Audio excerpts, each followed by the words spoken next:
I started when I was 20. I mean, I experimented with it, like I said, early 20s, and then I started doing it like, hardcore, I guess, when I was 24. It's hard to explain. It's a huge rush. All your feelings and your worries about life go away, and you're just kind of like on this cloud, basically, and nothing can get to you. And you have real cool, like, lucid dreams with it as well. And the high lasts for about, I'd say, 2 to 4 hours. It comes in a powder form.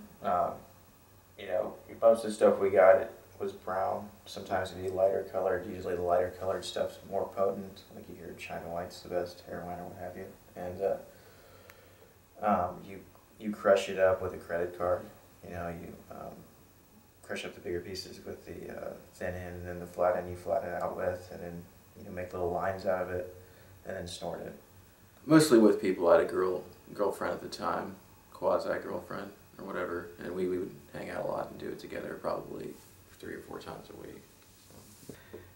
If some of the other stuff had worked for me, then I probably would have never done it, but it didn't, so I just kept trying what I could to find something that worked. And as far as what worked for me and my personality set, some people get addicted to cocaine. Heroin was it for me. I mean, it was the closest thing that I could find to, nirvana on earth, I guess.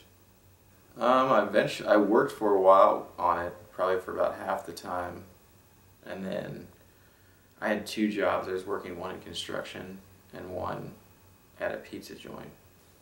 I mean, yeah, pretty much.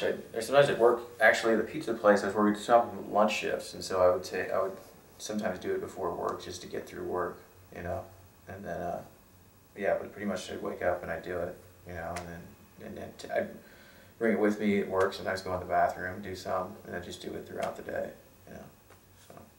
Yeah, you're always looking for that next fix, You don't want to, it gets to a point where you're trying to numb yourself from everything, and so you don't want to feel any pain at all, which is stupid because life has pain and worry and trouble and stress, and you have to learn how to deal with it in a healthy way. But you want to avoid pain. It's a painkiller, so you're trying to avoid any kind of pain at all. So you just end up taking it to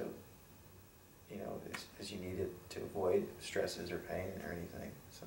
Well, I sold my car, Yeah. And I got like $3,000 for that. So it was kind of like I had given up on life, and so I just took a little mini vacation from life with me, my girlfriend, and heroin. So when you come down, you just feel really depressed, and so that's why you want to keep the high. That first high lessens,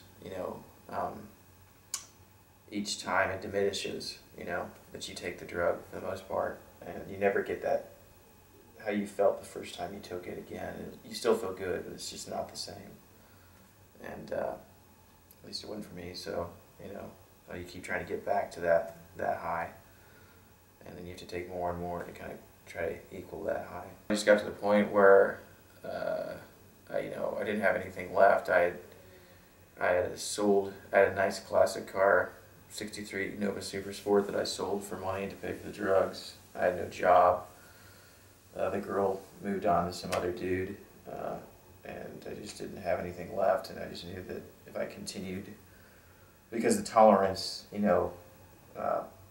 builds up as the addiction progresses, eventually, you're just going to keep doing more and more and eventually kill yourself. So, I had this little plate in my room that I'd keep it on. I'd put it I had a dresser with a bookshelf, and I put it on the very top of it, hide it from my roommates, and take some from time to time.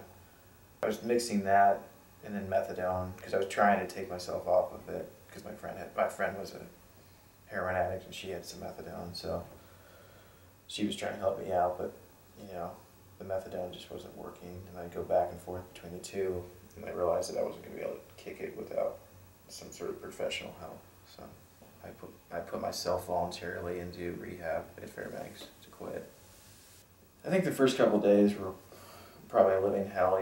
Your body is crying out for the drug, even though you've got something to kind of taper you off on, and you feel alone. You feel humiliated that you're at this place in your life where you kind of lost everything, hitting rock bottom, as they say. As far as, an evil drug that's out there, it's definitely heroin, and it's killed so many people, and it's still killing people, and it's just it's a monster, and it sucks you in basically, and yeah, I wouldn't recommend anyone to ever even try it because they just don't know how they might react to it, even if they think that they have control and they've done other drugs, and they want to try it for recreational experience.